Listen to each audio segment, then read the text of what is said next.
Welcome back to This Week Health Daily, where we invest in your career.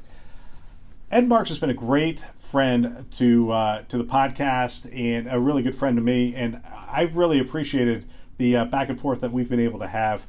Early on, when I moved into healthcare, he was one of the names I was given of people that I needed to track down and have a conversation with, and I caught up with him at a conference, and we had a great dialogue around where inspiration comes from and where ideas and thoughts come from. And it was really good, and he shares some of that in this clip. So I want to share this clip real quick, and then come back and talk about it.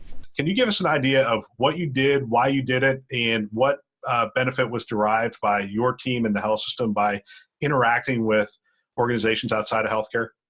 Yeah, of course. So I think I first learned this technique when I started to be on a couple of boards for organizations, and instead of being a bunch of healthcare CIOs, there was a CIO from Kellogg's, there was a CIO from Colgate and Wrigley's. And I remember just learning a lot from them and different perspectives. I thought, wow, I want to hang out with that person. And not just myself, I want my team to hang out with that person. So then we started doing that. So once a year, I'd pick a different company and we would meet with those companies. I'll give you one example, Pure One. So Pure One was really good at data analytics. They had this amazing performance in revenue. And when I asked about how they went from a penny stock to a very successful company, it was all around analytics. And so we met with them and talked to analytics. We were about to launch a big BI analytics endeavor at my organization then. And we learned so much from them. And one thing was they watermarked all their reports, whether they were online or hard copy. They were watermarked. So the CEO and everyone knew that you can trust that data that came with that watermark because it was part of their BI program, as opposed to someone else creating a spreadsheet giving out data. You don't know if it's accurate or not, but this meant was accurate. So that's what we started to do. So you knew when you got this report that it had our watermark on it, you knew you could trust that source of information. So that helped with our credibility and the standardization and the, going from many different data sources to one. So that's one example. So we do it all the time, and we've got some planned here as well. One of the things I really appreciate about Ed is that he is really open to getting new ideas from outside the industry. And one of the mistakes we make is we think that there aren't a lot of parallels, and clearly healthcare is distinct. Its problems, its challenges, its complexity, its culture, all those things sort of lend itself to being something that you could sort of categorize as different or other than most industries. But one of the things I learned this process from Ed, and after practicing it a couple times, one of the things I learned is that we have a lot to learn from other industries.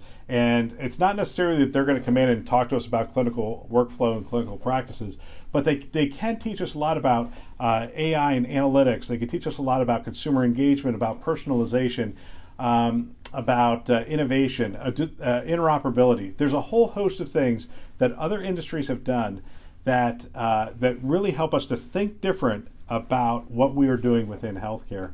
And the so what of this is really quite simple, which is there are other industries that are doing things that are advanced to us that we should be looking at. We should say, hey, we want to get better at fill in the blank. We want to get better at personalization. We want to get better at engagement. We want to get better at analytics or the use of AI and machine learning.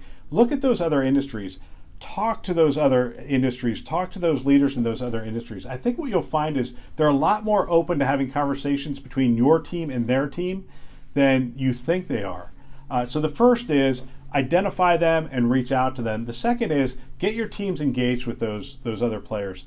I found that the dialogue that we had at those tables was invaluable. It was invaluable for my team to start thinking about problems a little different. It moved the ball forward because it sort of broke loose some of the old ideas and some of the old practices that they thought were sort of set in stone. And as they talked to these other industries, they thought, wow, all right, so they've been able to do that in that area. Maybe if we applied this in this way, it will really help us to move things forward. So the so what is, engage other industries, especially those other industries that are doing things that are advanced for healthcare. And then the other thing is get your teams involved. Get your team in front of a team from another industry, another practice, and facilitate the dialogue. Good leaders bring new ideas to their teams and help them to think about problems different.